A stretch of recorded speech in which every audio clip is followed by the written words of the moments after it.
देखिए और आगे बढ़ते हुए जो बड़ा अपडेट है वो जान लीजिए। फिर से कांग्रेस दफ्तर में सचिन पायलट के पोस्टर लगा दिए गए हैं। हमने आपको सुबह से जो पल पल का अपडेट पहुंचाया, तस्वीरें पहुंचाई, उसमें हमने आपको तस्वीरें दिखाई थी कांग्रेस दफ्तर से कैसे सचिन पायलट की फोटो लगे हुए पोस्टर हटा लिए गए थे। लेकिन अब जब विधायक दल की बैठक शुरू हो गई है उसके ठीक बाद देखिए तस्वीरें, यहाँ सचिन पायलट के पोस्टर अब फिर से लगाए जा रहे हैं। पहले गुस्सा नाराजगी पोस्टर हटाने की बात सामने आई, लेकिन कहीं ना कहीं ये कांग्रेस आलाकमान भी जान गया, ये राजस्थान में बैठे हुए कांग्रेस के बड़े लीडर्स भी जान गए। खुद कांग्रेस की तरफ से जो बड़े लीडर्स थे वो लगातार सुलह दूर करने की कोशिश कर रहे थे, सुलह कराने की कोशिश कर रहे थे, मतभेद दूर करने का काम कर रहे थे, लेकिन उनकी तरफ से ही कहीं ना कहीं ये सलाह दी गई है कि सचिन पायलट वाले पोस्टर हटाना पार्टी में और ज्यादा मनमुटाव को बल देगा। हो सकता है कि कुछ सचिन पायलट के समर्थक फिलहाल विधायक दल की बैठक में शामिल हो और ये पोस्टर हटाए जाने पर, पोस्टर फाड़े जाने पर हो सकता है कि नाराजगी जो दबी हुई थी वो सामने आ जाए। ये जान गए हैं कांग्रेस के बड़े लीडर्स। और इसी बीच पत्रकारों के सामने गहलोत गुट ने विधायकों की परेड कराई। जैसे कि हमारे संवाददाता दिनेश डांगी ने बताया कि 103 प्लस फिलहाल आंकड़ा है और 103 से ज्यादा भी विधायकों की संख्या हो सकती है। ये देखिए उसी वक्त की तस्वीरें हैं। आपको तस्वीरों में अशोक गहलोत बेहद रिलैक्स्ड मूड में नजर आ रहे हैं, विक्ट्री साइन उन्होंने दिखाया। ऐसे वक्त में बॉडी लैंग्वेज पढ़ना बहुत ज्यादा जरूरी होता है और बॉडी लैंग्वेज देखकर आप समझ पा रहे होंगे कि अशोक गहलोत सामने से समझ में आ रहा है कि वो बिल्कुल रिलैक्स्ड हैं, किसी भी तरह की फिक्र नहीं, सरकार पर किसी तरह की आंच नहीं। विक्ट्री साइन दिखाया और इसके बाद विधायकों की परेड मीडिया के सामने हुई। वही मीडिया जिसे 3 दिन से सीधा सीधा कुछ कहा नहीं जा रहा था, वही मीडिया जिसके एंट्री पर बैन था, लेकिन आज जब विधायकों की संख्या पूरी रही, बहुमत से ज्यादा रही, तो मीडिया कर्मियों को बुलाया गया। मीडिया के सामने विधायकों की परेड भी हुई, शक्ति प्रदर्शन भी हुआ और अब विधायक दल की बैठक जो कि सुबह से टल रही थी, वो विधायक दल की बैठक अब शुरू हो गई है। इस बीच राजस्थान में नेता विपक्ष गुलाब चंद कटारिया का कहना है कि बहुमत का फैसला फ्लोर पर होता है, विधानसभा के बाहर शक्ति प्रदर्शन का कोई मतलब नहीं है। मतलब चैलेंज सीधे सीधे एक बार फिर से।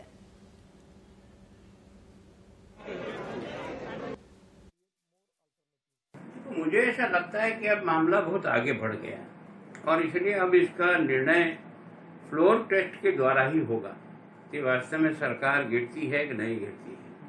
ये संख्या बल या कोई मीटिंग करने से, उसकी संख्या गिना देने से, कोई कागज इकट्ठा कर देने से नहीं होगा। जो कुछ भी होगा फ्लोर टेस्ट से होगा। और इससे मुझे लग रहा है कि जब तक उसके पास पूरी ताकत नहीं होती तो एक पार्टी का अध्यक्ष इस प्रकार के कदम नहीं उठा सकता, निश्चित रूप से होगी। बीजेपी का किस तरह का स्टैंड रहने वाला है, आप लोगों का किस तरह? देखो, हम तो जब इनकी सारा सामने आ जाए उसके बाद विचार करेंगे। हमारी कहीं कुछ अगर सक्रिय होने की आवश्यकता होगी तो विचार करेंगे, पर वो सामूहिक विचार करेंगे, कोई अकेले विचार नहीं करेंगे। आपके पार्टी आला कमान की ओर से किसी प्रकार का टास्क आप लोगों को? नहीं, अभी तक हमारे पास कोई इस प्रकार होता तो मैं यहाँ उदयपुर में कैसे होता। मित्र, एक लंबा राजनीतिक अनुभव आपका है। आप करीब 8 बार विधानसभा में गए हैं, 1 बार लोकसभा में गए हैं। सचिन पायलट जिस तरह की बगावत कर रहे हैं, आपको लगता है क्या फिगर में कहीं कहीं ओके है वो?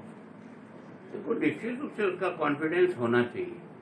इतना कॉन्फिडेंस होने के बाद ही कोई इतना स्टेप उठा सकता है। बाकी इस सीमा तक कि बीच रास्ते में उसकी मौत हो जाए, ऐसा तो कभी मूर्खता नहीं करेगा। कोई परिणाम तक जाने की स्थिति दिख रही है, उसे लग रहा है। 30 विधायकों की संपर्क की बात वो कर रहे हैं, बीजेपी के पास 75 है। अगर मिलके दोनों का 105 पे जाता तो क्या लगता है आपको? अगर पायलट आते हैं तो स्वागत है। देखो, क्या होता है कि जब सरकार बनती और बिगड़ती है तो कई जो किनारे बैठे रहते हैं ना, वो डूबती नाव में नहीं बैठते, वो सुरक्षित नाव में बैठते हैं। तो ये संख्या बल तो 5-10 मिनट में इधर से इधर हो जाता है।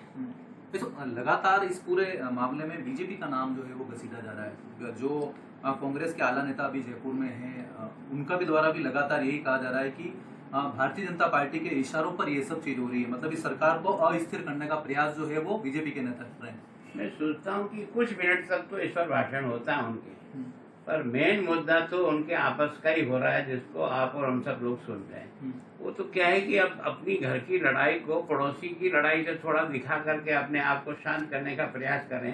बाकी जो कुछ भी हो रहा है ये एक लंबे समय से चल रहा अंदर ही अंदर का उसका परिणाम है। तो नेता विपक्ष गुलाब चंद कटारिया ने साफ कह दिया कि जो बहुमत है वो फ्लोर पर हो तो समझ में आता है, विधानसभा के बाहर अगर शक्ति प्रदर्शन है तो इसके कोई मायने नहीं है, कोई मतलब नहीं है। लेकिन मायने किस तरीके से निकाले जाएं, यही जानने के लिए पैनल हमारे साथ जुड़ा हुआ है। अजीत मंडोला जी हैं, प्रेम कुमार जी हैं और साथ ही साथ रोहित पुनेठा मेरे सहयोगी न्यूज रूम से लगातार हम तक ताजा अपडेट पहुंचा रहे हैं। अजीत जी, गुलाब चंद कटारिया ने जो कह दिया, क्या हम समझें कि एक नया चैलेंज राजस्थान सरकार के सामने खड़ा कर दिया है? बाहर करना शक्ति प्रदर्शन, उसके कोई मायने नहीं है, ये तो विधानसभा के अंदर होना चाहिए। मतलब ये जो उठापटक है ये अभी शांत होती हुई दिख नहीं रही, जैसे कि हम पहले चर्चा भी कर रहे थे।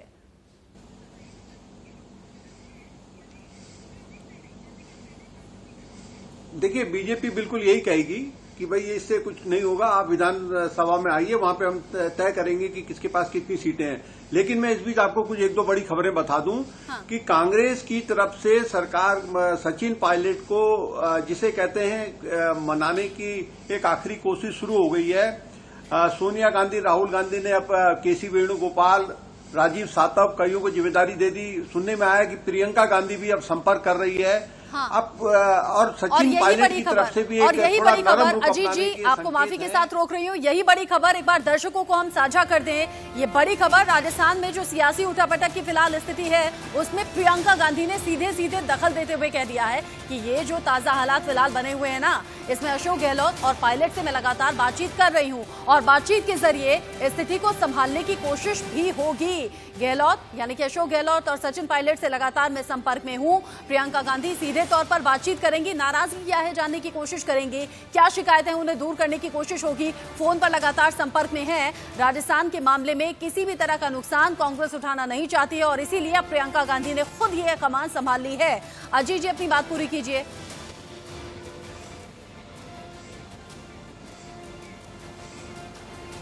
तो वही मैं कह रहा हूं कि अब ये सुनने में आया कि सचिन पायलट ने भी अपना जो ऑफर है वो दे दिया है। वो केवल एक चीज पे मुझे लगता है थोड़ी सी दिक्कत आएगी, प्रदेश अध्यक्ष पद को लेकर। बाकी वो चाहते हैं कि 4 बड़े मंत्रालय उनके समर्थकों को दिए जाएं। अच्छा, गृह मतलब मंत्रालयों को लेकर पेच फंसा हुआ है और सचिन पायलट चाहते हैं कि उनके अपने समर्थकों को 4 बड़े मंत्रालय दिए जाएं। इससे पहले अजीत जी बता रहे थे कि गृह मंत्रालय की मांग सचिन पायलट ने की थी। रजत राकेश टंडन इस बड़ी खबर पर हमारे साथ जुड़ गए हैं। रजत, मुझे बताइएगा, प्रियंका गांधी ने बात की है तो सुलह के क्या कुछ फॉर्मूले यहाँ पर निकालते हुए नजर आ रहे हैं? क्या कुछ फिलहाल इनपुट है आपके पास? देखिए, सूत्रों से जानकारी यही है कि प्रियंका गांधी को जिम्मेदारी दी गई है और मुझे आज भी वो चीज याद है कि जब नेता का चुनाव होना था राजस्थान के चुनाव के बाद, तो उस बड़ी मीटिंग में जब फैसला नहीं हो पा रहा था सचिन और गहलोत के बीच में, तब प्रियंका गांधी राहुल गांधी के घर में आई। प्रियंका गांधी और सचिन पायलट करीबी बताई जाती है और अब जिम्मेदारी उन्हीं को दी गई है कि आप सचिन पायलट और गहलोत दोनों से बात करिए। अभी इस तरीके का कोई ऑफर नहीं है कि सचिन पायलट ने कोई डिमांड रखी हो कि उसको होम या फाइनेंस मिनिस्ट्री चाहिए। हाँ। अभी कैसे नॉर्मल हो सके कांग्रेस पार्टी राजस्थान में, इसकी जिम्मेदारी प्रियंका गांधी वाड्रा को दी गई। हाँ, रजत राकेश टंडन ये एक्सक्लूसिव जानकारी हम तक पहुंचा रहे हैं। प्रियंका गांधी लगातार बातचीत कर रही हैं सचिन पायलट से, काफी अच्छी अंडरस्टैंडिंग है। ऐसे में सचिन पायलट को मनाने की कोशिश भी होगी, शिकायत दूर करने की कोशिश भी होगी। अशोक गहलोत से भी लगातार बातचीत चल रही है। रोहित, लेकिन जैसी चर्चा हम पहले कर रहे थे, 5 साल आराम से सरकार चल जाए, ऐसी कोशिश कांग्रेस की तो होगी, लेकिन बीजेपी लगातार बैकडोर से एंट्री करते हुए और उसके संकेत गुलाब चंद कटारिया ने दे भी दिए। कह दिया कि विधानसभा में आपको शक्ति प्रदर्शन करना चाहिए था, बाहर शक्ति प्रदर्शन का कोई मतलब नहीं है। इस बीच प्रियंका गांधी ने खुद कमान संभाल ली है। सचिन पायलट की तरफ से कोई अपडेट मिल रहा है क्या? कितने विधायक अब उनके साथ हैं? दावा 30 का था, फिर कम होते होते आंकड़ा और कम पहुंच गया। फिलहाल अपडेट क्या है? देखिए रचना, जो लास्ट अपडेट था वो 18 विधायकों का था कि 18 विधायक सचिन पायलट के साथ हैं, लेकिन उनके बारे में भी एग्जैक्ट इन्फॉर्मेशन अभी है नहीं। वो सिर्फ इसलिए कयास लगाए जा रहे थे कि ये 18 विधायक अभी तक यहां पर नहीं पहुंचे जहां पर अशोक गहलोत की मीटिंग चल रही है। तो एग्जैक्टली कितना है नहीं, क्योंकि बीच में ये भी खबरें आ रही थी कि उन 18 में से भी कुछ अब साथ छोड़ने के मूड में है, तो 13-14 तक संख्या रह गई है उन विधायकों की जो कि समर्थन कर रहे हैं सचिन पायलट का। लेकिन जो आपने गुलाब चंद कटारिया वाली बात कही, उसमें मैं एक चीज और ऐड करना चाहूंगा कि गुलाब चंद कटारिया ने कहा कि बात बहुत आगे बढ़ गई है, लेकिन मुझे लग रहा है कि बीजेपी के हाथ से बात अब निकल गई है, क्योंकि वक्त रहते बीजेपी अगर ठीक से एक्ट करती राजस्थान में तो हो सकता है कि शायद परिस्थितियां कुछ और होती। मैं एक नाम आपको यहां पर लेना चाहूंगा, वसुंधरा राजे सिंधिया। बीजेपी के लिए क्या अहमियत है वसुंधरा राजे सिंधिया की, ये हम अच्छे से जानते हैं, लेकिन इस पूरे प्रकरण से वसुंधरा राजे सिंधिया आप देखिए पूरी तरह से गायब रही। ओम माथुर इस प्रकरण में सामने रहे, जो देते रहे साथ लगातार पायलट का, और दूसरे गजेंद्र सिंह शेखावत थे जो कि केंद्र सरकार में मंत्री हैं, लेकिन जिसके साथ की सबसे ज्यादा जरूरत थी वो थी वसुंधरा राजे सिंधिया। वो इस पूरे एपिसोड से गायब रही, और मुझे लगता है कि ये बात कहीं ना कहीं सचिन पायलट को जरूर खटकी होगी, और इसीलिए एक वक्त पर जब ये बिल्कुल तय माना जा रहा था कि सचिन पायलट अपने समर्थक विधायकों के साथ बीजेपी ज्वाइन करने वाले हैं, उन्होंने स्टेप बैक कर लिया, ये कहते कि नहीं मैं बीजेपी ज्वाइन नहीं कर रहा हूं। तो मुझे लगता है कि ये वसुंधरा फैक्टर जो है इसने बहुत हद तक गेम खराब किया है बीजेपी के लिए।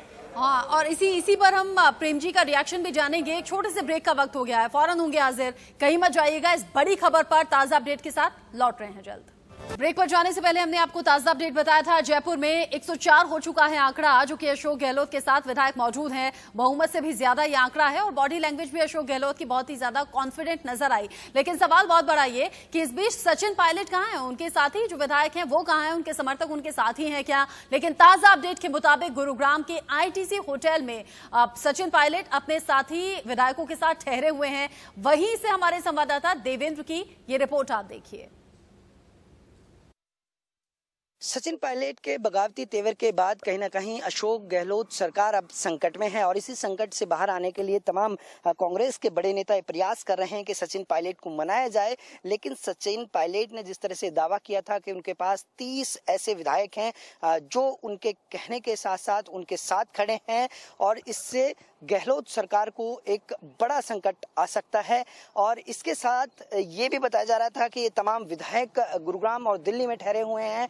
गुरुग्राम का ये वही होटल है जिसके अंदर करीब 1 दर्जन से ज्यादा विधायक बताए जा रहे हैं, क्योंकि जिस तरह की सुरक्षा यहाँ बढ़ाई गई है, और जो स्थानीय नेता है बीजेपी के उनकी भी आवाजाही यहाँ बड़ी है। तो इससे संकेत यही लग रहा है कि कहीं ना कहीं जो विधायक यहाँ ठहरे हुए हैं उनसे बातचीत करने की कोशिश की जा रही है, या इस चर्चा में कहीं ना कहीं जो बातचीत है उसको और आगे बढ़ाया जा रहा है, जो मैसेज है वो उन तक पहुंचाया जा रहा है। लेकिन देखना ये होगा, क्योंकि सचिन पायलट भी खुद अभी दिल्ली में हैं, और बताया जा रहा है कि ज्योतिरादित्य सिंधिया से उन्होंने बात की, और तमाम बीजेपी के बड़े नेताओं से भी वो संपर्क में हैं। लेकिन देखना ये होगा क्या ज्योतिरादित्य सिंधिया की तर्ज पर सचिन पायलट आगे बढ़ते हैं, क्या राजस्थान की सरकार जिस तरह से संकट में है क्या वो संकट और बढ़ेगा? इन तमाम सवालों के बीच अब यही नजर सबकी टिकी हुई है कि आखिरकार जो इस होटल में जो विधायक ठहरे हुए हैं क्या उनसे कोई बड़ा नेता मिलने आता है, या फिर जिस तरह की परिस्थितियां बनी हुई हैं उस बीच ये संकट और बढ़ जाएगा। गुरुग्राम से कैमरामैन जगदीश तोमर के साथ देवेंद्र भारद्वाज, इंडिया न्यूज। गुरुग्राम के उसी होटल के सामने से देवेंद्र की रिपोर्ट आपने देखी, जहां पर सचिन पायलट के जो साथी समर्थक हैं वहां पर रुके हुए हैं। दर्जन भर से ज्यादा ये संख्या बताई जा रही है विधायकों की, और वहां पर बीजेपी के कुछ बड़े लीडर्स का आना जाना है। इसीलिए अंदेशा ये है कि फिर से क्या मध्य प्रदेश जैसा बीजेपी यहां पर भी ऑपरेशन लोटस चलाना चाहती है। लेकिन प्रेम जी, बीजेपी को ध्यान में रखना होगा कि मध्य प्रदेश और राजस्थान में बड़ा फर्क है। वहां अंतर बहुत कम था, लेकिन अंतर यहां पर बहुत ज्यादा है। यहां राह उतनी ज्यादा आसान बीजेपी के लिए होने नहीं वाली। और साथ ही साथ मुझे ये भी समझाने की कोशिश कीजिएगा, सचिन पायलट और ज्योतिरादित्य सिंधिया की नजदीकियां कांग्रेस के लिए सरदर्द साबित हुई, या फिर अशोक गहलोत और सचिन पायलट के बीच का मनमुटाव?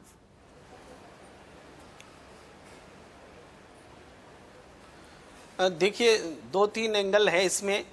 एक तो सचिन पायलट का ज्योतिरादित्य सिंधिया के साथ लगाव, दूसरा कश्मीर की राजनीति, और तीसरी बात ये भी है कि सचिन पायलट का गांधी नेहरू परिवार के साथ में जो नज़दीकी रही है, ये भी पीढ़ियों की नज़दीकी रही है। तो अभी तक जो चीज़ें देखने में आई है सब फैक्टर काम करता दिखा है। एक तो वो जो असंतोष सचिन पायलट ने दिखाया उसको भुनाने की बीजेपी ने जो कोशिश की, और अब भी वो कोशिश जारी है। अब भी वो हार नहीं माना गया है कि ये चैप्टर खत्म हो गया, ऐसा नहीं है। लेकिन अशोक गहलोत ने जिस तरह से मैनेज किया है संख्या को, उसके बाद सचिन पायलट खेमे में मायूसी है, और वो उनका वो मकसद पूरा होता नहीं दिख रहा है। ये पराजय साबित हुए हैं कांग्रेस आला कमान के लिए। इस बड़ी खबर पर निगाह लगातार बनी रहेगी। आप सभी मेहमान हमारे साथ बने रहिएगा। एक बहुत छोटे से ब्रेक के लिए रुक रहे हैं, फौरन होंगे हाजिर ताजा